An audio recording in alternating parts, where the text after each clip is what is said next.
정치하시는 분들 대부분이 법조나 이런 경력을 바탕으로 정치에 참여하고 계신데 아마 저나 안철수 의원님 정도가 이공계 관련 이력을 가지고 지금 정치에 참여하고 있는 사람일 것이다 이렇게 생각합니다. 그러다 보니까 저희가 지난번에 판교에서도 이렇게 대담을 하기도 했는데 과학기술에 관련된 여러 가지 주제가 테이블 위에 올라왔으면 좋겠다라는 생각을 가지고 있습니다. 최근에 AI나 이런 것들이 관심을 받으면서 뭔가 산발적으로 공약들이 나오고 있기는 하지만 저희가 봤을 때는 좀 피상적인 것들이 많이 노인되고 있는 것 같다. 뭐 돈을 100조 넣겠다, 200조 넣겠다. 이게 대단한 것 같아 보이지만은 그 100조는 어디서 나며 그런 것들이 어떻게 실제 현장에 있는 사람들에게 그 온기가 닿을 수 있는지 아니면 실제로 어떻게 과학기술 발전을 이뤄낼 수 있는지에 대해서는 중간까지 다 생략돼 있거든요. 막연한 그런 수치를 제시하는 것만으로는 대한민국이 과학기술 경쟁에서 앞서 나갈 수 없다라는 생각을 가지고 있습니다. 이제 과학기술이 어느 때보다 중요해지는 게 예전에는 국가의 국력을 측정하는 여러 다른 척도가 있었을 것이고 그 안에 군사력이라든지 아니면 다른 지표가 있었겠지만 이제는 그것들이 거의 다 과학기술에 종속되어가는 모양새입니다. 네. 그래서 현대 전장에서도 보면은 우크라이나 전쟁 같은 곳에서도 더 이상 이제 과학기술을 빼놓고는 전쟁을 논하기 어려운 상황이 됐고요. 네. 드론 같은 것들이 전장에 활용되는 걸 보면은 미래 전장이 이제 굉장히 달라질 것이다 라는 생각도 하고 트럼프 대통령 같이 어떤 통상 정책을 통해서 다른 나라를 압박하고 이런 사람에 대해서도 가장 강력한 방어 무기는 우리나라만이 가질 수 있는 어떤 과학기술의 지렛대다. 이런 인식이 퍼지고 있는 것 같습니다. 그래서 이 카이스트라는 공간, 저도 잠시 다녀봤지만 대한민국의 과학기술을 선도하는 그런 공간으로서 앞으로 대한민국의 다음 세대의 발전을 이끌어 나가고 또 앞으로 또 많은 것이 태동할 공간이라는 생각을 가지고 이렇게 찾아왔습니다. 오늘 다양한 주제로 말씀 주시면은 또 열심히 제가 공부해가지고 저희 캠페인 그리고 앞으로 정치에 반영해 나갈 수 있도록 하겠습니다. 감사합니다. 네, 좋은 말씀 해주신 후보님 감사드립니다. 다음 순서로 카이스트 학부 총학생회장이신 이진우 회장님께 말씀을 청해 듣도록 하겠습니다. 네, 안녕하십니까. 카이스트 학부 총학생회장 이진우입니다. 과학기술이 국가의 미래를 결정짓는 시대입니다. 그 미래를 함께 이야기할 수 있는 이 자리에서 과학의 언어가 사회의 언어와 겹쳐지는 순간을 느끼고 있습니다. 지금 우리가 함께하는 이곳은 단순히 캠퍼스의 한 구역이 아닙니다. 밤늦도록 불이 꺼지지 않는 실험실, 작은 가설 하나에 가능성을 묻는 연구실, 그 사이 바쁘지만 즐겁게 진행되는 일상. 카이스트는 그런 풍경들로 가득한 공간입니다. 이 모든 것의 중심에는 미래를 그리는 사람들이 있습니다. 그들이 꾸는 꿈은 단지 기술의 혁신만을 바라보고 있지는 않습니다. 기술이 어떤 사회를 만들어갈 것인가? 그 질문을 마음속에 함께 품고 있습니다. 과학기술은 그냥 존재하는 것이 아닙니다. 무엇을 연구하고 누구를 위해 쓰일지는 사람이 결정합니다. 그렇기에 우리 학생들은 기술을 익히는 데서, 기술을 배우는 데서 멈추지 않습니다. 문제를 꿰뚫어보고 고민하면서도 해답을 찾기 위해 나아가고자 애쓰는 과정은 학생들이 이 시대의 청년 그리고 시민임을 말해줍니다. 그래서 우리는 오늘 질문을 합니다. 대한민국의 과학기술은 어디를 향해야 하며 누구의 삶을 비춰야 하는지, 청년이 실험실 안에 톱니바퀴로서 머무르지 않고 이 사회의 내일을 함께 설계하는 구성원으로 설 수 있다면 어떤 사회가 필요할까요? 오늘의 만남이 그 질문을 나누는 시작이 되기를 바랍니다. 카이스트는 기술의 미래만이 아닌 사람과 사회의 미래를 함께 그려나가는 공간입니다. 그 마음이 오늘 이 자리를 시작으로 울려 퍼지기를 바랍니다. 감사합니다. 네, 회장님 말씀 감사드립니다. 그리고 오늘 사회자이자 카이스트 대학원 총학생회장인 제가 모두 발언을 하도록 하겠습니다. 안녕하십니까. 저는 카이스트 과학기술정책대학원에 재학 중인 대학원 총학생회장 이슬기입니다. 바쁘신 일정 중에도 이곳 학생들과 직접 만나 목소리를 듣기 위해 카이스트를 방문해주신 이준석 개혁식당 대선 후보님과 관계자분들께 감사드립니다. 후보님께서 작년 국정감사에서 대학원생 휴가 실태를 지적하시면서 저희 대학원 총학생회가 2004년부터 실시해온 대학원생 연구환경 실태조사, 줄여서 연환실 수치를 인용하신 장면을 많은 학생들이 기억하고 있습니다. 오늘 이 자리가 그 숫자 뒤에 있는 학생들이 가지고 있는 질문과 고민을 나누는 기회가 되었으면 합니다. 이 발언에서 저희가 작년에 실시한 연환실의 3가지 내용을 공유드리고 싶습니다. 첫째로 카이스트 대학원생의 실 사용 휴가는 여전히 9.7일에 불과합니다. 이 숫자는 점점 개선되고 있고요. 하지만 여전히 13.4%의 학생이 연간 3일 이하의 휴가만을 사용하고 있습니다. 공문 발송 등 자발적인 개선에 대한 독려가 이어지고 있지만 자율에만 맡기기에는 한계가 있고 규제를 하자니 행정적인 부담과 현실적인 어려움이 큽니다. 유니스트와 포스텍과 공동으로 조사한 2023년 R&D 예산 삭감의 역량에 대해서도 다시 한번 짚고 싶습니다. 일부 학생들은 월 10에서 15만 원의 인건비 감소를 경험했지만 모든 학교의 학생들의 더 큰 불만은 연구 지속성에 대한 불안, 그리고 이공계가 충분히 존중받지 못한다는 구조적인 감정의 문제에서 나왔습니다. 아울러 대학원생의 행복도에 가장 큰 영향을 미치는 요소에 대해서도 조사를 했는데요. 교수와의 관계, 그리고 연구실 내 분위기 같은 정성적인 요인이 가장 유효하게 나왔습니다. 이는 물질적 지원도 중요하지만 이에 못지않게 연구실 문화와 공동체가 중요하다는 것을 시사합니다. 이런 조사 결과들은 수치와 서사, 데이터와 이야기를 근거로 한 과학기술 정책 논의가 얼마나 중요한지를 보여줍니다. 이공계 정책이야말로 단순한 지원을 넘어서 제도가 실제로 작동할 수 있는 문화적 기반과 구조적 설계를 함께 고민해야 한다는 것을 오늘 간담회를 통해 함께 나누었으면 합니다. 마지막으로 카이스트 과학기술정책대학원, 학부대학원 총학생회, 그리고 뜻을 함께하는 과학기술계 다양한 단체들이 2017년, 2022년에 대통령과 함께하는 과학정책대화라는 행사를 개최한 바가 있습니다. 올해도 학생들이 자발적으로 모여서 대선 후보 한 분 한 분 직접 찾아가서 과학기술 정책에 대한 패널형 대담을 진행하고 이를 영상으로 제작해 대중과 공유하는 기획을 하고 있습니다. 오늘 카이스트를 찾아주신 만큼 이 행사에도 꼭 함께해 주시기를 부탁드립니다. 네, 경청해 주셔서 감사합니다. 네, 그러면 이제부터 본격적으로 간담회를 시작하도록 하겠습니다. 오늘 간담회에 참석해주신 학부 및 대학원생분들에게 질의 기회를 드리도록 할 텐데요. 먼저 박광민 학생이 질의를 부탁드릴게요. 질의하실 때는 소속과 성명을 먼저 말씀해 주시면 감사드리겠습니다.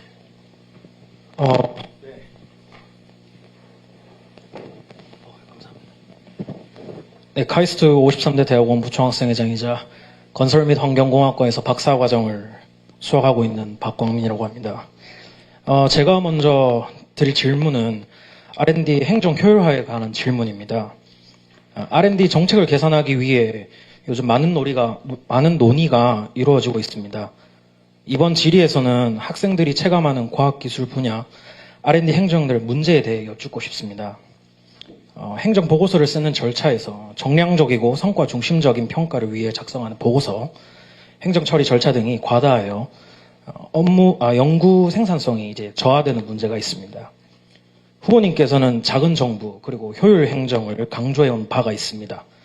R&D 행정에 있어서도 효율성을 높이기 위해서 불필요한 관료 절차를 줄이고 연구자와 연구 지원 인력을 중심으로 개편하겠다는 구상이 있으신지, 만약에 있으시다면 구체적으로 어떻게 실행하실 건지 궁금합니다.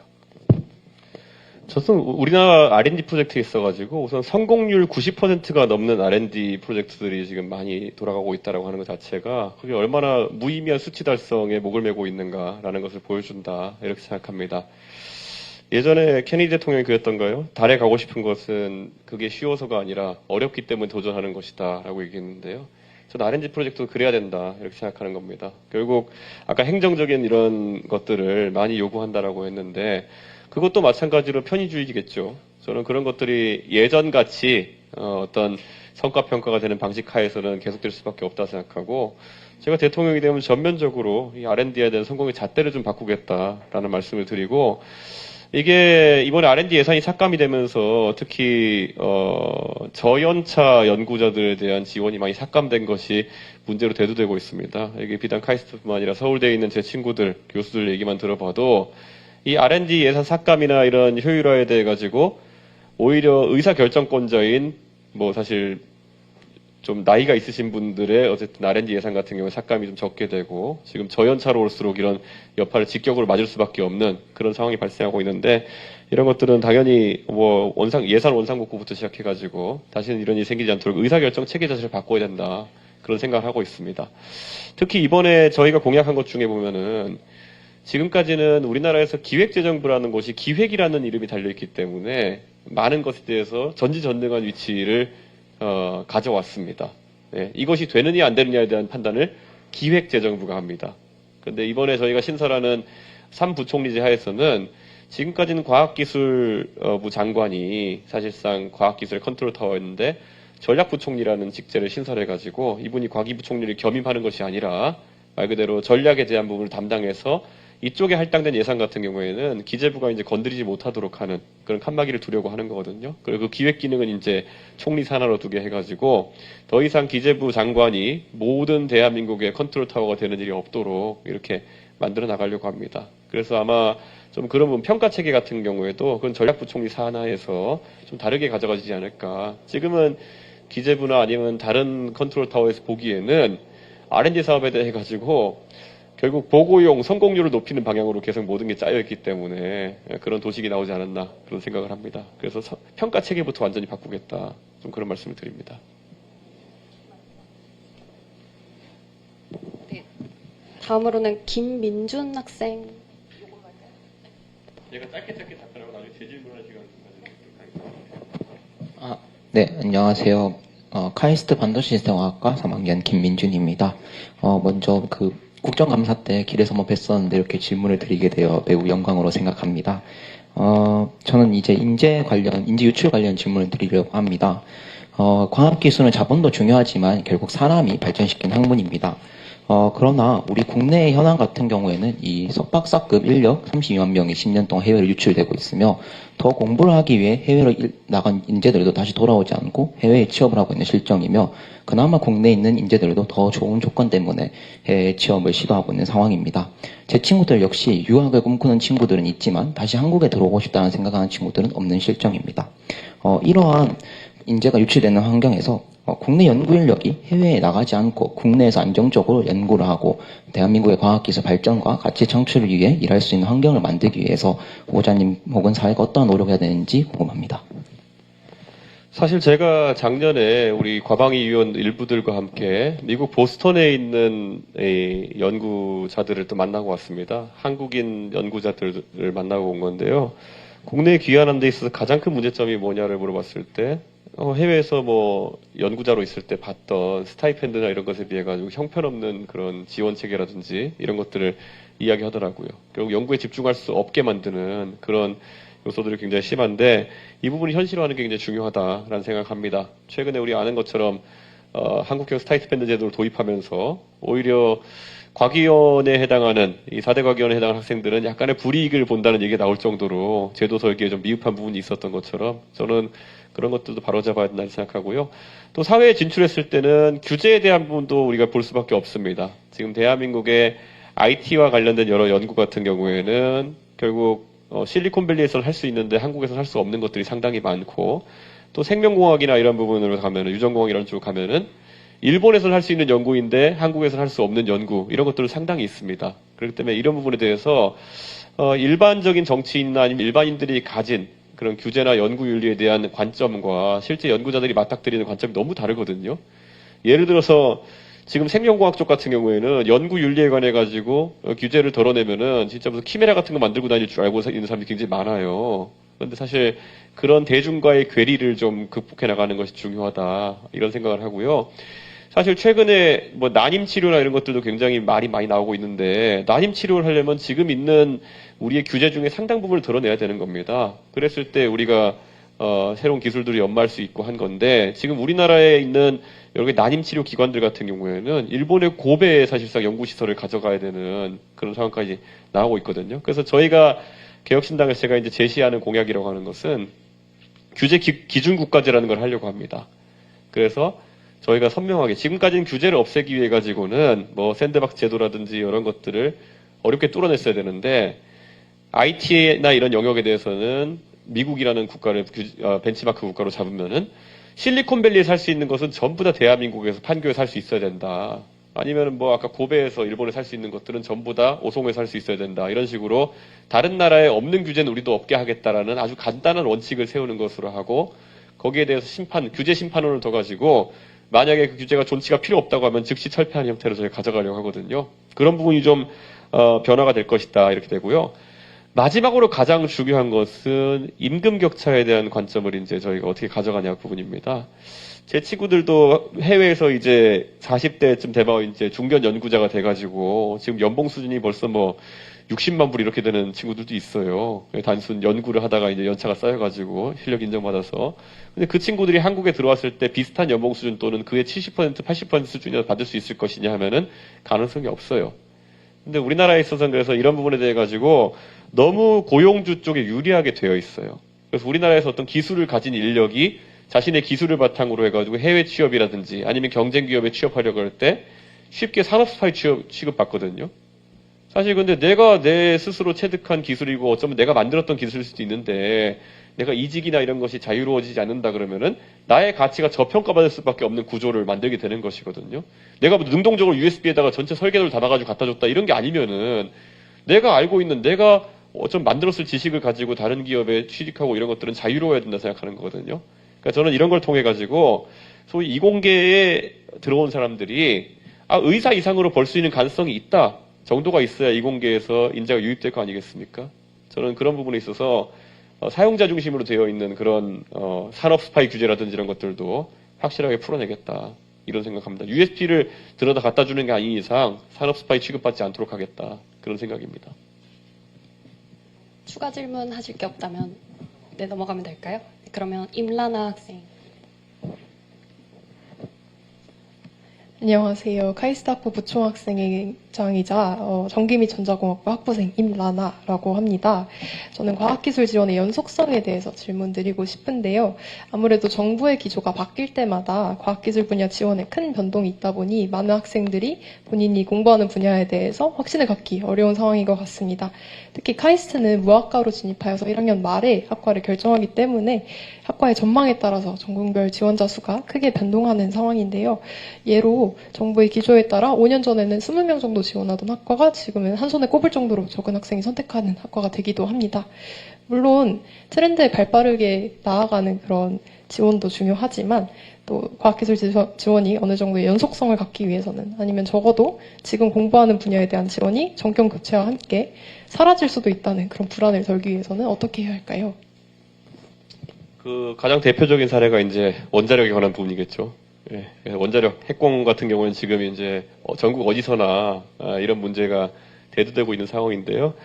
저는 그러니까 정부 정책이 있어가지고 이런 식으로 급격한 유턴이 발생하는 상황, 에너지 정책 같은 경우에는 특히 그런 졸속한 항로 변경 때문에 국가의 기간 산업이 무너지고 있는 상황이다 이런 인식을 가지고 있고 저는 그렇게 하지 않겠습니다. 우선 첫 번째고, 예, 두 번째로는 대한민국의 산업 구조가 산업 경계가 취약하다 보니까 국가의 프로젝트에 따라 가지고 10년 먹거리가 결정되는 경우도 허다합니다.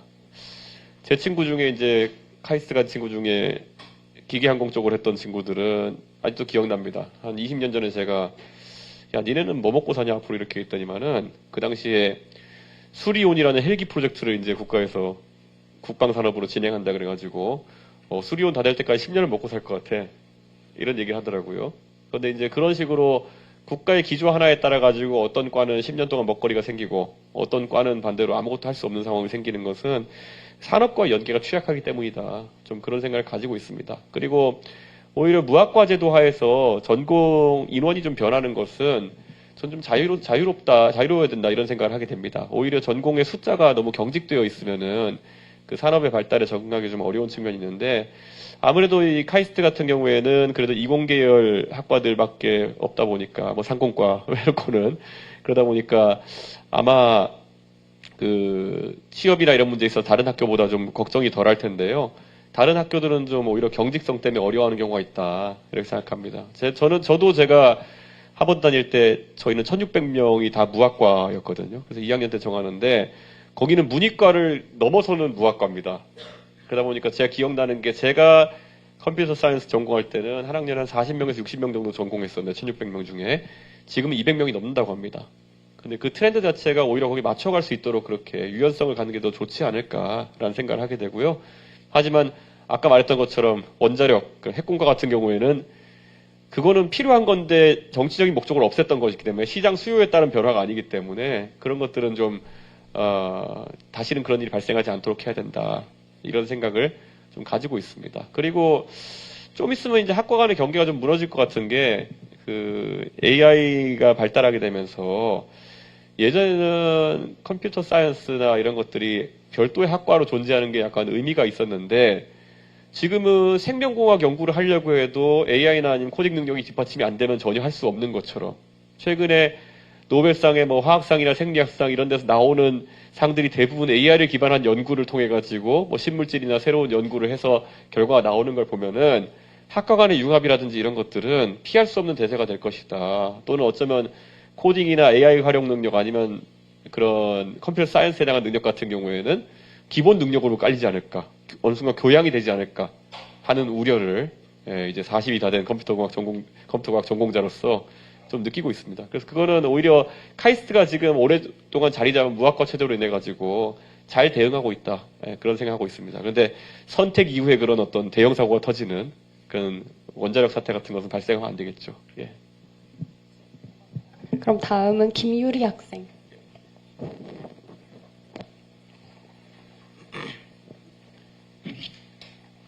네, 안녕하세요. 저는 새내기과정학부에 재학 중인 김율희입니다. 저는 아직 새내기인지라 이공계 전반에 대한 식견이 부족하기도 하고 또 이준석 후보님께서 서울과학고를 졸업하신 것으로 아는데 그런 만큼 과학영재 교육에 대해 잘 아실 것 같아서 관련 질문을 드리고 싶습니다. 저를 비롯하여 많은 카이스트 학부생은 영재학교나 과학고를 졸업하여 다양한 지원과 혜택을 누리며 과학도로 성장할 수 있었습니다. 이처럼 과학영재교육은 우리나라 과학 발전을 위한 중요한 정책 중 하나입니다. 그러나 지난 R&D 예산 삭감으로 인해 현장 연구직 분들만큼은 아니지만은 영재교육에도 타격이 있는 것으로 알고 있고 영재학교 과학고 학생의 의대 진학 문제 등 우리나라 과학영재교육에는 여러 문제점이 있는 것으로 알고 있습니다. 이준석 후보님께서는 이러한 문제들을 어떻게 해결해야 한다고 생각하십니까? 아울러 장기적으로 우리나라 과학영재교육이 어떻게 변화해야 하는지에 대한 비전이 무엇인지 궁금합니다. 사실 의대 열풍이 불고 이런 것은 불확실성에 대한 그런 사람들의 심리 표출이라 이렇게 생각합니다. 결국에는 과학기술이 저는 85년생이기 때문에 90년대 초에 위인전 같은 거 그 당시 있던 시절에 위인전 읽으면서 크다 보면은 왜 과학자가 되고 싶었을까? 아니면 왜 과학을 공부하고 싶었을까? 과학고로 돌아가 보자면은 저희 어머니가 저를 과학고에 가라고 꼬신 이유는 과학고 가면은 기숙사 학교니까 학원 안 다녀도 된다. 이렇게 꼬셔가지고 제가 거의 꼬심을 당했던 것 같고요. 근데 어쨌든 가고 나니까 내가 왜 과학을 하고 싶었는가에 대해서는 사람마다 다르시겠지만 저는 떼돈을 벌고 싶었어요. 네. 결국엔 과학도가 돼가지고 또 나중에 사업이나 이런 영역까지 섭렵하게 되면은 의사는 어차피 자기가 진로 보는 만큼 버는 것이지만은 그 당시에는 이제 빌 게이츠 이런 사람들이 많이 이제 유명했으니까요. 그런 사람들을 보면서 나도 언젠가는 떼돈을 벌고 싶다라는 욕망이 있었던 거겠죠. 저는 지금도 과학기술 분야를 포함해서 인재 육성에 있어가지고 그 욕망을 배제하고 제도를 설계하면 안 된다 그런 생각을 하는 겁니다. 그래서 저는 과학기술 분야 인재들이 많이 태동할 수 있으려고 한다면은 과학기술계 선택했을 때 리스크를 감안해가지고도 기대소득이 의대보다 높다라는 상황이 돼야지만 그런 선택을 하는 사람들이 늘어날 것이다 이런 생각을 합니다. 그래서 어떤 위정자들은 그것을 과학기술인에 대한 어떤 그 기대소득을 높이는 방식으로 해결하지 않고 의대생을 2배로 늘려가지고 박리담회로 낙수 의사론을 그걸 해결하겠다는 그런 입장을 가진 멍청한 사람들이 있었는데 그건 현실에서 실현되기 어려운 얘기입니다. 낙수 의사론을 해가지고 그렇게 하느니 차라리 그런 기대소득을 좀 낮추지 않을 그런 어떤 의사들이 많기 때문에 그게 실현되지 않을 것이 명확하고요. 저는 그래서 아까 말했던 것처럼 과학기술인의 기대소득이라는 거 아니면 기회라는 것을 늘리는 방향으로 좀 정책을 진행해야 된다 이런 생각하고요. 저는 과학고를 졸업한 사람들이 뭐 그렇게 대단한 국가의 지원을 받았다고 솔직히 과학고 다녀본 사람 알겠지만은 따로 모아놓고 기숙사에 가둬놓고 키우는 거지 아주 대단한 특별한 교육을 하는 것도 아니에요. 그냥 공부 잘하는 애들을 모아놓고 거기서 경쟁하게 하는 것이지 뭐 좋은 실험기구 말이 좋아서 그렇지 사회 진출해보면 얼마 안 하는 것들이에요. 그거 전부 다. 예. 그런데 거기서 너무 그 정도의 혜택을 쥐어준 다음에 나중에 너희는 국가를 위해 헌신해야 돼. 이런 식으로 얘기하는 것 자체가 전체주의적인 발상이다. 저는 그런 생각하고 다만 과학고를 통해서 형성된 좋은 네트워크 효과 이런 것들은 잘 활용할 것들을 개인이 좀 해야 된다. 이런 생각을 합니다.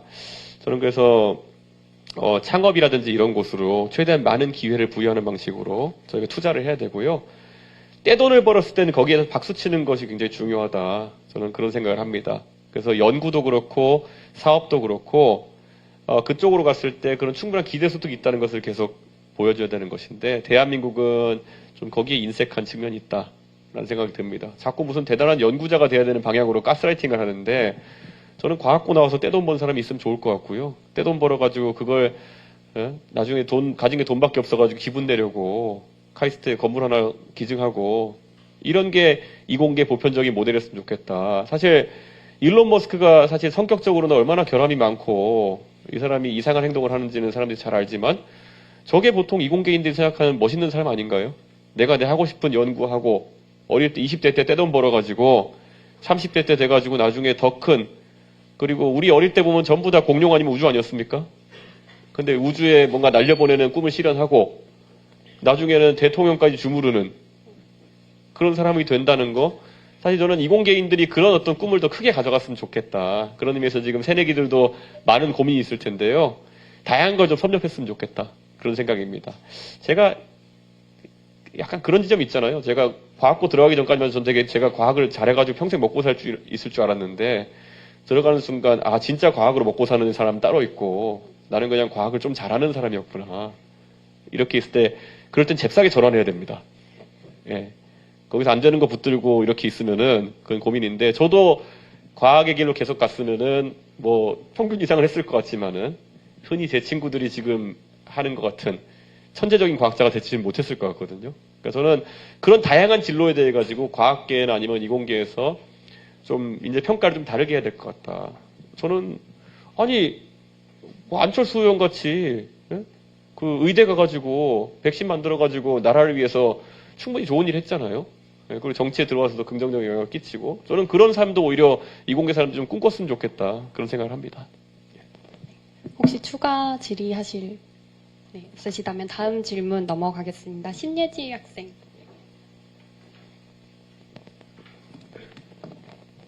네, 안녕하세요. 전 생명화학공학과 박사과정 신예지라고 합니다. 전 데이터 정책 관련해서 좀 질문을 드리고 싶은데요. 후보자님께서 AI 강국을 만들기 위해서 공공행정, 의료 데이터 이런 활용 규제의 완화가 필요하다고 말씀해 주셨던 걸로 기억합니다. 이번 유심 정보 해킹 사태 등 데이터 보호 체계의 미비함이 전 조금 드러났다고 생각하는데요.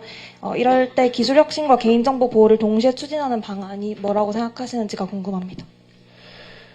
제가 과방위에서 지난번에 질의를 했는데 SK텔레콤에서 결국에는 통신의 기본이 뭐겠습니까?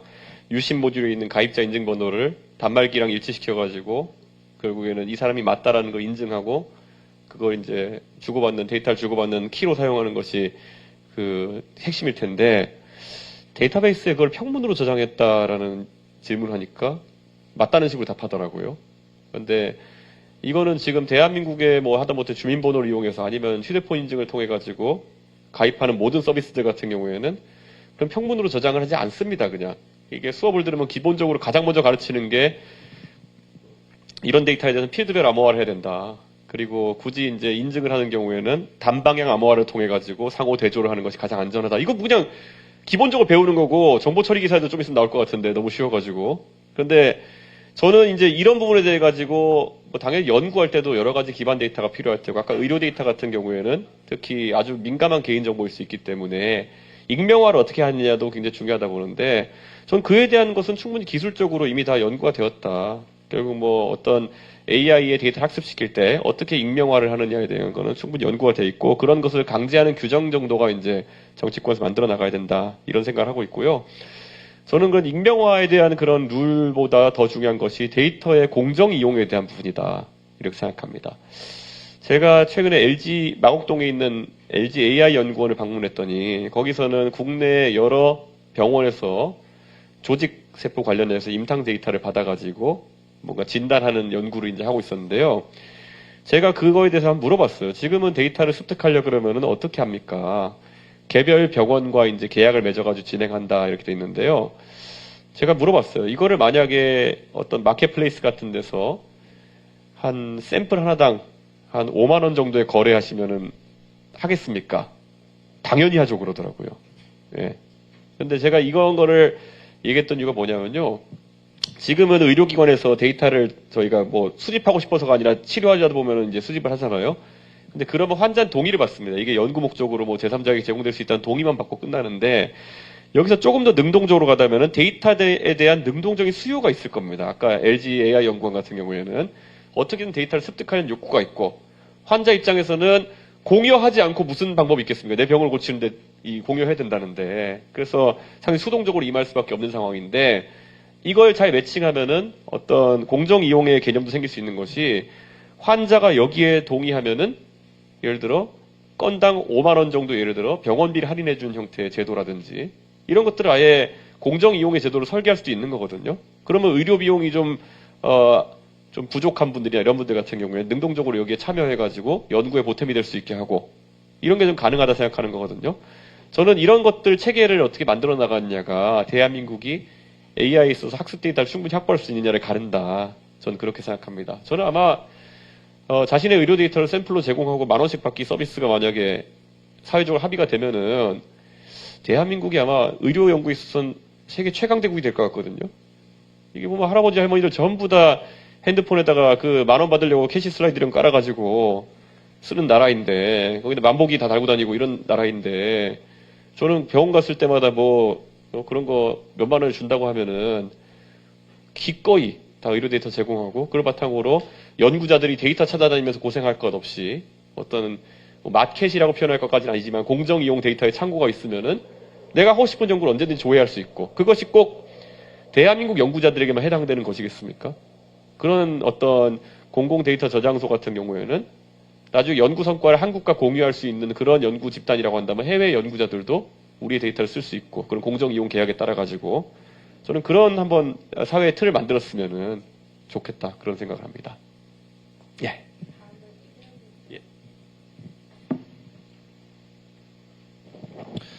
네, 안녕하세요. 저는 지금 현재 녹색성장지속가능대학원 석사과정으로 재학 중인 이재현이라고 합니다. 그리고 학과 이름에서부터 알 수 있듯이 이제 저는 탄소 중립과 이제 기후 대응에 관련된 연구를 하는데요. 이제 관련 질문 하나 드리겠습니다. 이제 2021년에 제정된 탄소중립 녹색성장 기본법은 이제 한국의 2050년 이제 탄소중립 목표 달성을 위한 기본적인 법적 틀을 마련했는데요. 근데 이제 실질적인 이행을 위해서는 중앙정부뿐만 아니라 이제 지방정부와 민간 섹터의 적극적인 참여 그리고 전력시장 구조의 개혁 등 약간 제도적인 보완이 매우 필수적인 상황입니다. 그리고 현재 한국의 전력시장은 한국전력공사, 흔히 말하는 한전을 중심으로 사실상 유일한 구매자 플레이어로 활동을 하면서 이제 전력 도매 시장을 독점하고 그리고 이제 이는 화석연료 기반의 대규모 발전 중심의 체계에서는 매우 효율적이었을지 모르겠으나 이제 앞으로 이제 도래하는 재생에너지 확대와 이제 에너지 믹스의 변화를 이제 촉진시키기에는 상당히 무리가 있는 실정입니다. 그래서 여기 제가 후보님께 여쭤보고 싶은 거는 이제 이미 발행된 탄소중립 기본법을 좀 더 실효성 있게 만들기 위해 지자체 및 민간 그리고 참여를 어떻게 제도적으로 촉진을 하실 계획인지 여쭙고 싶고요. 그 다음에 이 한전 중심 체계에서 지역 기반의 공공 또는 민간 에너지 주체들의 참여를 어떻게 확대시키실지 혹시 이런 계획이 있으신지 궁금합니다. 사실 이 문제가 민감한 게요. 대한민국의 전력 산업이라는 것이 발전사는 이제 뭐 경쟁은 아니고 이제 발전사가 분할돼 가지고 그런 발전사별로 민간 발전소까지 포함해 가지고 매입하는 체계로 바뀌었지만은 전력 거래가 더 활성화되기 위해 가지고는 송배전 부분에 대한 대대적인 개혁이 필요하다. 이런 말씀을 드리고자 합니다. 사실 최근에 분산에너지법이 이제 가동되기 시작하면서 지역에 우리나라의 대부분의 발전 역량은 남해안 쪽에 있지 않습니까? 경상도 쪽에 원전이 많고 전라도 쪽에도 영광 원전 이렇게 있고 한데 이런 것들이 사실 수도권에서 대소비지에서 이제 사용되면서 송전 비용, 배전 비용이 많이 들어가지고 불공정성이 이제 계속 지적되고 있는 것인데 분산에너지법에 따르면은 결국에는 지역에 있는 기업들이 그러니까 전력 생산지에서 가까운 곳에 있는 기업들이 낮은 전기료 혜택을 받게 돼 있어서 그런 산업의 재배치 같은 걸 좀 기대해 볼 수 있다. 이런 게 첫 번째고요. 우리나라가 이제 연방정부가 아니라 지자체 수준이기 때문에 지자체 단위에서 할 수 있는 일이 많지 않습니다. 예를 들어 이런 전기요금 체계나 이런 것에 대해서 조례로 어떻게 뭐 도움 주고 할 수 있는 게 적거든요. 그럼 저는 이번에 제가 지방 자치단체로의 과감한 어쨌든 권한 이양을 제가 지금 이야기하고 있고 하다못해 법인세 같은 것들도 지방이 좀 정할 수 있게 하겠다라는 얘기를 제가 하고 있는데요. 에너지 정책도 좀 마찬가지여야 된다. 이런 생각을 합니다. 지금 여러 가지 신재생 에너지의 태동과 함께 가장 많은 사람들이 고민하는 것은 전력계통의 안정화에 대한 부분일 거고 지금같이 아까 말했던 송배전이 너무 장거리화되는 그런 상황 속에서는 이걸 꾀하기 어려운 측면이 있습니다. 그런데 한 가지 이제 떠오르는 것 중에 하나가 지역의 예를 들어서 에너지 정책을 어느 정도 지자체가 스스로 설계할 수 있다 그러면은 예를 들어 ESS 역할을 할 수 있는 여러 가지 저장소의 공급이라든지 지금 저만 해도 지금 아이오닉5 타고 다닌 지 한 4년 다 돼 가는데요. 전기 자동차 하나하나가 훌륭한 ESS가 될 수 있기도 합니다. 그래서 그런 것들을 그리드화하자는 얘기도 지금 나오고 있고 여러 가지 정책이 있는데 시범적으로 해볼 수 있는 공간 자체가 없어요. 근데 제주도나 이런 곳에서 이제 사실상 에너지 중립 그 섬을 만들기 위해 가지고 항상 노력해왔던 것처럼 어느 정도 자치권이 부여된 곳에서는 새로운 시도들을 해볼 수 있거든요. 그래서 저는 지자체별로 이런 법인세나 최저임금이나 이런 부분은 자유화가 더해가지고 에너지 정책에 대한 어느 정도 자유화도 좀 해야 되는 것이 아닌가 그런 생각을 하고 있습니다.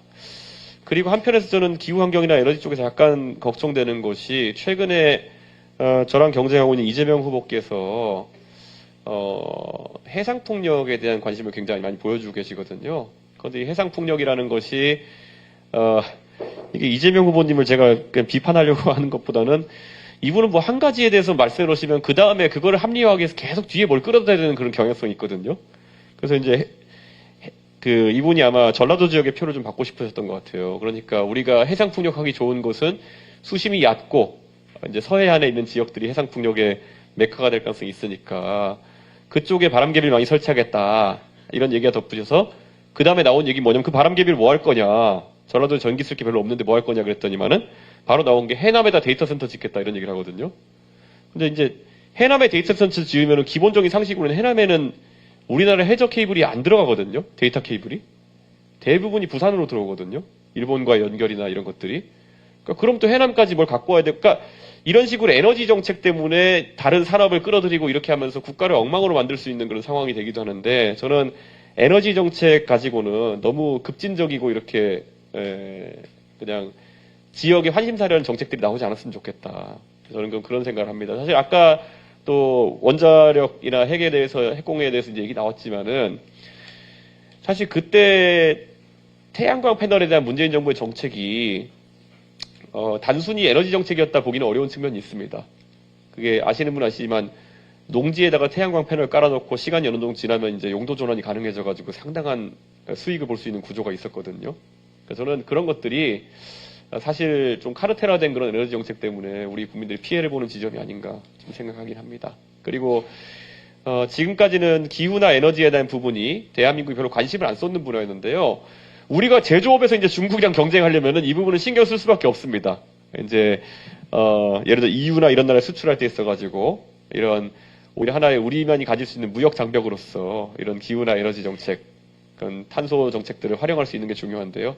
그 부분에 대해서 지금까지 보수 정권들은 좀 무관심했던 측면이 있는데 개혁신당은 좀 다른 관점을 가지고 있다라는 말씀을 드리겠습니다. 예.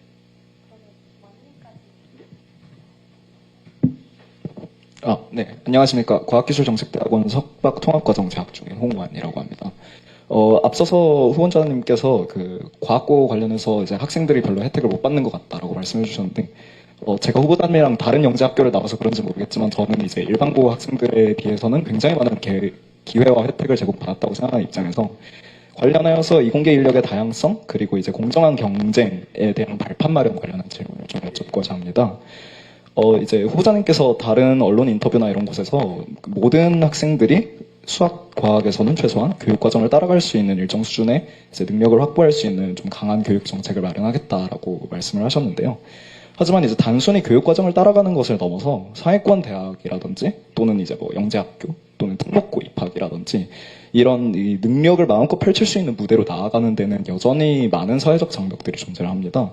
뭐 지금 같은 당장 작년에 이제 나온 보고서에 따르면 이제 뭐 상위권 대학에 진출하는데 여전히 부모의 소득이 압도적인 영향을 미치고 있다라는 등 이제 여러 사회적 불평등이 존재를 하는데요.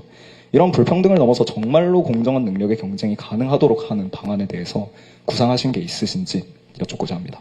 저는 대학 교육의 상향 평준화가 필요하다고 보는 게요. 지금 우리나라의 학력은 충분히 인플레되어 있다고 저는 생각합니다. 이거는 뭐 논란이 있을 수 있는 발언일 수 있지만은 예를 들어서 굳이 우리가 사회적으로 통용되는 인서울대학이라는 개념을 따져보면요. 학령 인구는 이제 절반 또는 3분의 1로 줄어들었는데 인서울대학의 정원은 크게 변하지 않았어요. 그렇기 때문에 인서울대학에 들어가는 것이 한 두세 배는 예전보다 여유 있어졌다. 이런 말이 나오는 것이죠. 그만큼 지방은 공동화가 되어 갈 테고요. 그러다 보니까 기업에서 이런 얘기를 하더라고요. 예전 한 10년 전, 20년과 비교해가지고 서울에 있는 같은 대학을 나왔다고 해가지고 지금 바로 현장에 투입할 수 있는 비슷한 수준의 인력이라는 확신이 없다라는 얘기를 판교에 있는 이제 사장이 된 제 친구가 얘기하더라고요. 이게 어떻게 보면 굉장히 냉정한 얘기일 수 있지만요. 저는 꼭 이렇게 진화할 필요는 없었다는 생각을 해요. 저는 대학 교육을 예를 놓고 보자면 저는 제가 컴퓨터 사이언스를 전공해서 그런지 모르겠지만요.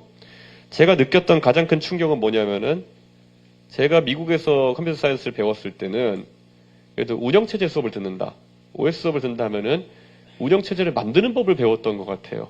그래가지고 그때 보면 뭐 한국에서는 나초스 이런 거 쓰는지 모르겠지만은 운영체제를 만드는 법을 배우고 그게 당연한 걸로 여겨졌는데 미국에 있는 웬만한 대학들은 그런 걸 당연하게 여겼는데 제가 한국에 와가지고 한국에서 이제 대학을 다녔던 그 개발자들과 얘기를 해보니까 솔직히 어떤 대학 레벨 이하로는 운영체제를 만드는 법을 가르치지 않는다 그러더라고요. 근데 이건 전반적으로 제가 봤을 때 교육에 대한 기대 수준을 너무 낮게 적용하는 것이 아닌가라는 생각을 하게 되고 적어도 제가 학벌을 따지지 않은 것이 아니라 예를 들어 어떤 학교에 어떤 학과를 나왔다 정도면은 다 같이 상향 평준화 돼가지고 어느 정도 능력을 가지고 있다가 돼야 오히려 학별 사회가 타파되는 거거든요. 근데 지금은 선명하게 너무 갈립니다. 예전에 저는 병특으로 병역을 마쳤는데요. 예전에 병특 TO가 굉장히 빡빡하게 이제 돌아가던 시절에는 소위 이런 것도 있었어요. 예전에는 3N이라고 있었잖아요. 요즘은 약간 덜해졌지만 NHN, 넥슨, NC소프트 이렇게 3N이라는 곳이 있으면은 3N의 자회사에 서울대 컴공과랑 그 다음에 카이스트 전산학과를 나온 사람이 병특이 어디 갔냐에 따라 가지고 그 기업의 한 해 농사가 결정된다. 이런 얘기를 했던 적이 있었어요. 그래가지고 뭐 저도 같이 병특했던 친구가 이제 뭐 스팍스 나오고 이렇게 하면은 맨날 리크루팅 가고 이렇게 했던 기억이 나는데 근데 제가 이 말씀을 왜 드리냐면요. 기업에서 이미 거기에 되게 냉정해진 거예요. 그러니까 여기서 딱 어느 학교 정도까지만 우리가 산업에 바로 적용할 수 있는 인력이고 그다음부터는 재교육 대상이다 이렇게 끄어버리는 거예요. 이게 어떤 분 들으면 기분 나쁠 수 있겠지만은 냉정한 현실이에요. 그래서 저는 대한민국이 앞으로 이런 중국과의 과학기술 경쟁을 뚫어내려면은 솔직히 더 빡세게 공부하는 것 거의 답이 없다라는 생각을 좀 하게 됩니다. 근데 지금 교육 현장에 가보면요. 중고등학교 다녀보셔서 알겠지만은 어느 정도 선 이하로는 수포자들도 굉장히 많고 이렇게 하거든요. 저는 근데 이 상황에 대해 가지고 여기 있는 분들 다 공부 잘하셨기 때문에 그 수포자나 이런 것의 영역에 들어가 본 적이 없으시겠지만은 실제 수포자 이런 단계에 들어가게 되면요. 내 진로에서 이공계가 날아가 버리는 겁니다. 그냥. 예. 그래서 저는 중학교 때 보면은 중학교 수학은 머리가 안 돼서 못 푼다기보다는 그냥 어느 정도 노력하면 풀 수 있는 것들인데 거기서 이미 흥미를 잃고 수포자가 되어버려가지고 이공계 진로에서 이탈해버린 인력이 대한민국 전체 인구의 한 10% 20% 될 겁니다. 중학교, 고등학교 때 그런 걸 겪는 사람들이 저는 이런 것들을 끌어올리기 위해 가지고 아까 말했던 중고등학교의 수학, 과학에 대해 가지고 굉장한 투자를 해야 된다 이렇게 말을 하고 있는 거고요. 그래서 극단적으로는 지금 우리가 학령 인구가 줄어가지고 한 반에 한 15명, 20명 정도 되는 반들도 있는데 수학 과목 같은 경우에는요 거의 한 선생님 하나에 5명 정도 학생 정도로 낮출 때까지 교육에 투자를 해야 된다 이런 생각을 좀 하고 있습니다. 왜냐하면 그게 뒤처지면은 사실 나중에 따라잡는 게 거의 불가능한 상황이 이제 생기는 경우가 있기 때문에 저는 적어도 중학교 때 잠깐 놀았다는 것 때문에 진로의 상당한 부분을 지워버려야 되는 그런 상황이 나오지 않게 하겠다. 그게 제 생각입니다. 그리고 아까 그냥 그 과학고 별로 혜택 받은 거 없다는 반농담조죠. 왜냐하면 사실 거기에서 기숙사에서 맛있는 밥 먹고 다니는 것만 해도 혜택이긴 한데, 예, 제가 말한 것처럼 과학고 사실 저는 어느 정도 우려되긴 하는 게 과학고가 이제 제가 있을 때보다 더 많은 과학고가 신설되고 영재고 더 많이 신설되고 그런데 학령 인구 줄고 하면서 과학고도 마찬가지로 또 인플레가 이제 나타나고 있기 때문에 대한민국의 과학고가 또 다른 카르텔이지 않을까 제가 걱정하고 있는 측면도 있어요. 솔직히 말하면 옛날에는 요즘은 카이스트에서 일반 고등학교 출신도 많이 들어와서 좀 희석된 걸로 알고 있는데 제가 다닐 때만 하더라도 한 600명 중에 500명이 과학고 출신이고 50명 정도가 이제 그 일반고 출신이고 후기가 50명 정도 이랬던 시절이 있었던 걸로 알고 있거든요. 그러니까 저는 좀 더 많이 믹스됐으면 좋겠다라는 그런 생각은 좀 항상 하고 있습니다. 예.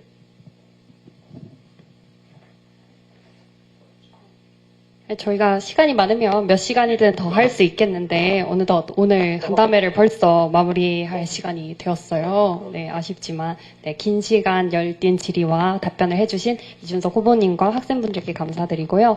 마지막으로 후보님께서 오늘 이제 나누었던 이제 이야기에 대해서 마무리 말씀 부탁드리겠습니다. 제가 답변을 짧게 해서 플로어의 질문도 받아야 되는데 너무 주저리 떠들다가 제가 좀 늦은 것 같은데 손 들었으니까 질문 하나 육성으로 하시면 빠를 겁니다.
저는 아마 이준석을 보면 왜 그런 사람들이 떠올랐는지 잘 모르겠습니다. 그거야말로 고정관념이 아닐까라는 생각인데요. 혹시 이준석이 성소수자나 아니면 트랜스젠더에 대해 가지고 어떤 발언한 게 기억나신 게 있으신가요? 아니요, 사실 잘 모릅니다. 하지만 그러니까요.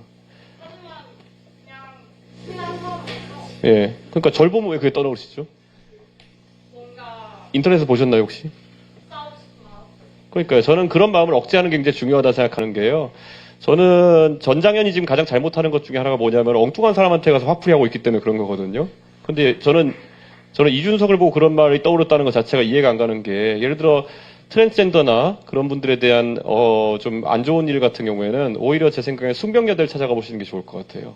숙명여제 이제 소위 말하는 터프라고 하는 사람들이 결국엔 트랜스젠더로서 메일 투 피메일 MTF 트랜스젠더이신 분들이 숙명여대 입학하려고 했을 때 숙명여대 구성원들이 상당히 거기에 대해서 부정적인 반응을 보여가지고 입학하는 걸 취소하셨잖아요. 근데 그랬을 때 저는 거기에서 오히려 MTF 트랜스젠더는 숙명여대에 들어갈 수 있어야 된다고 주장했던 게 저거든요. 그렇기 때문에 저를 보면서 그런 생각하시기보다는 숙명여대를 바라보시면서 저기는 왜 소수자 인권을 입으로 얘기하면서 왜 거꾸로는 항상 저렇게 자기들보다 소수자인 사람들에게는 가혹하게 대할까라는 것을 사회적으로 제기해 주시면 아마 문제를 푸는데 해결되지 않을까라는 생각이 들고요.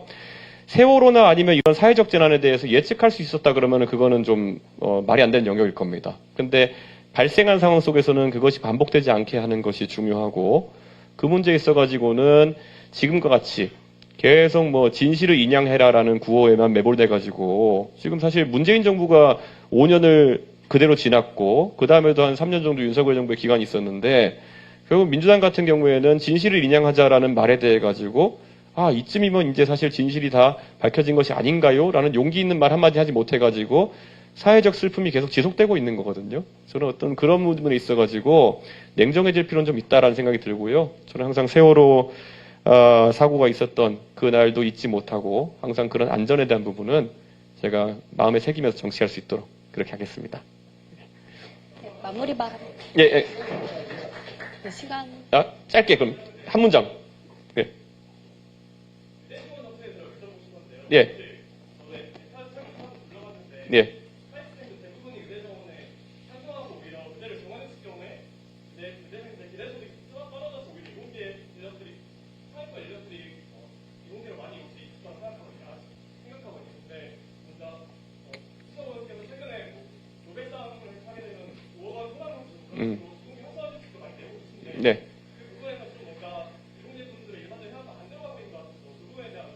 저는 의대 증원하면은 그 의대 사람들이 나 그러면 기대속도 낮출 거야 이렇게 생각할 건 아닌 것 같습니다. 예를 들어 변호사 인력을 확 증가시켰을 때 잘 버는 변호사는 그대로 벌고요. 그 다음에 냉정하게 지방 로스쿨 가가지고 변시 떨어져가지고 애매하게 취업하시는 분이 늘어나는 상황은 지금 발생하고 있거든요. 저는 그러니까 대한민국의 법률 시장이나 의료 시장이 크게 변하지 않을 것이다. 라는 관점을 가지고 있고요. 아예 그렇게 의대생들의 기대속을 떨어뜨리는 방식으로 가려고 그러면요. 쿠바식 의료 같은 걸 해야죠. 근데 그걸 했을 때 과연 국민들의 복리후생이 좋아질지는 저는 약간 의문이기 때문에 그것도 막상 겪어보면 다를 것이다. 이런 생각하고요. 문제는 구체적인 것을 이제 가설을 세워놓고 풀어야 되는 게 우리 과학자들의 숙명 아니겠습니까? 그렇게 했을 때 어떤 가설을 세우는 것인지 전 이해가 가지 않아요. 예를 들어 의대 증원해가지고 의대생이 다수가 되게 되면은 떠밀려가지고 경상남도 산청군에 가가지고 산부인과를 개업할 것이다. 이 가설이라면 저는 그 가설은 성립하지 않을 것이라 봐요. 나중에. 왜냐? 실제로 신생아가 없어가지고 거기에 지금 그 산부인과 이런 게 들어서지 않는 것이지 낙수 의사로 떠밀면은 서울에서 피부과 할 사람이 갑자기 산청 가가지고 그 산부인과를 한다? 그렇게 보기 어렵거든요. 그래서 저는 이런 의대 증원이나 이런 문제를 다룰 때 어떤 사회의 문제를 풀고 어떤 가설을 검증하려고 하는 것이냐가 명확해야 되는데 지금 막연한 낙수 의사론 정도밖에 없는 상황이기 때문에 제가 좀 공감하기 어렵습니다. 네.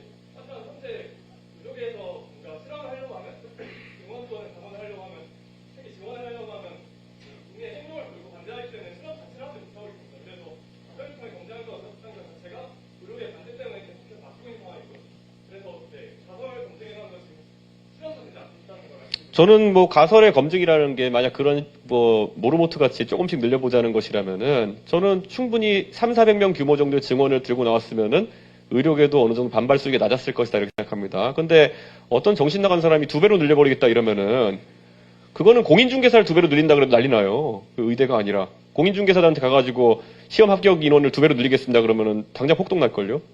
뭐 다른 영역도 마찬가지일 겁니다. 예를 들어 간호사를 2배로 늘린다 그래도 폭동 날 거고요. 그러니까 저는 그거는 전혀 정치를 하면 안 되는 사람이 정치를 했기 때문에 발생하는 문제고, 좀 그거는 좀, 아웃라이어에 해당하는 상태가 아닌가. 네, 그런 생각합니다. 만약에 의대 증원을 한다 그러면 처음에 나왔던 안대로라면은 카이스트나 포항공대에 예를 들어 의공학 연구를 위한 연구 중심 의대를 설립한다. 이 정도의 개념에 대해 가지고는 개혁신당도 관심을 가지고 있었거든요. 그런데 갑자기 어떤 정신 나간 사람이 2,000명 이래버리니까 저는 아직까지도 의문입니다. 그분이 지금 3,000명인 거 알고 2,000명 증원을 발표했는지 이것도 의문이거든요. 근데 그런 좀 아웃라이어의 사례를 놓고 우리가 얘기하다 보니까 그런 어떤 반발이라는 것이 실제 그런 극한의 반발인지 아니면 너무 수치가 커가지고 나오는 반발인지 검증하기 어려운 상태인 것 같습니다, 지금. 예. 이어서 그 마무리 발언 짧게 예, 예, 해주시면 예. 감사드리겠습니다. 오늘 정말 좀 감사하고요. 예, 저의 유튜브나 아니면 또 페이스북, 또 인스타그램 이런 건 항상 열려 있으니까요. 또 추가적인 질문이나 이런 게 있으시다면은 제가 답변 드릴 수 있도록 하겠습니다. 정말 감사합니다. 열심히 하겠습니다. 네, 오늘 살아있는 과학기술 현장에서 우리 학생들과 나누신 건설적인 이야기들이 카이스트뿐만 아니라 과학기술의 전반의 발전을 위한 정책으로 되었으면 합니다. 모두 귀한 시간 내주셔서 감사합니다.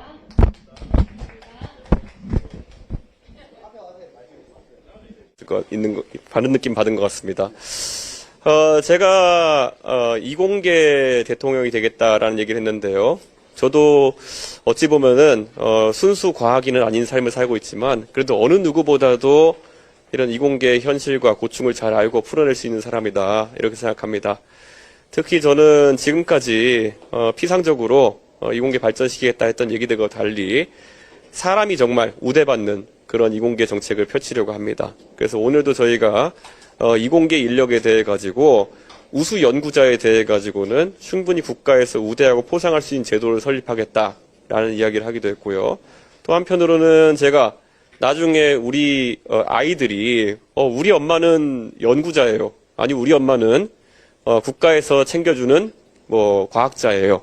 우리 아버지는 공항에 가가지고 나갈 때도 과학자 전용 통로로 나가요. 뭐 이런 정말 자부심을 느낄 수 있게 하는 여러 가지 제도 혜택을 받게 하기 위해서 제가 앞으로도 많은 정책 연구하고 발표할 수 있도록 하겠습니다. 예. 질문이요? 질문 없으실까요?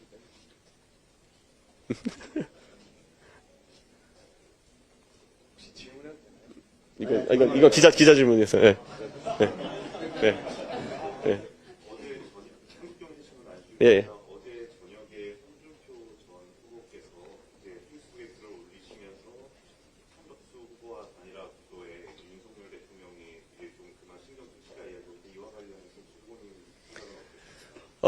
홍준표 시장님이 사실 그 전부터 이런 경선이나 이런 과정에 대한 불합리한 면을 잘 알고 있으면서도 지금까지 사겨 오셨던 것을 전 잘 알고 있습니다. 그렇기 때문에 지금까지는 본인이 속해 있던 당에 대한 예의나 이런 것 때문에 언급하지 않으셨다면은 지금은 워낙 파국이 크기 때문에 당신께서 이제 언급을 하신 거로 보이는데요. 그 윤석열 대통령이 정치를 시작하면서 그 당에 생긴 불행이라는 것이 한두 가지였겠습니까? 저는 그 당이 하루빨리 그 윤석열 대통령의 망령에서 벗어나고 깔끔하게 윤석열 대통령과 그 추종자들의 잔재를 씻어낼 수 있기를 기대합니다. 이게 뭐 저 개인적인 어떤 기대라기보다도요. 그래야 대한민국 정치가 발전할 수 있다. 그런 생각을 합니다. 예. 네, 추가 질문 있으실까요? 없으면요? 네, 마무리하겠습니다. 여기까지 하겠습니다. 예, 감사합니다.